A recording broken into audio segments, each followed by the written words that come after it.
Want to upload photos to the DeepSeek AI app? Whether you're capturing a new image or selecting one from your gallery, we'll walk you through the process step by step. Start by opening the DeepSeek AI app on your iPhone or Android device. Ensure that you're logged into your DeepSeek account. Once inside, the interface resembles AI assistants like chatgpt or Google Gemini. To upload a photo, tap the plus icon on the right side of the screen. A menu with 3 options will appear below the search bar.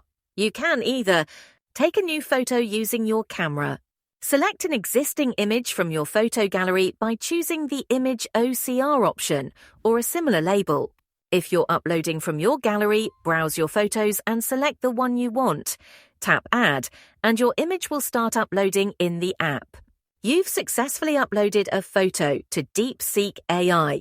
If this guide was helpful, don't forget to like, subscribe, and hit the notification bell for more easy tech tutorials. See you in the next one.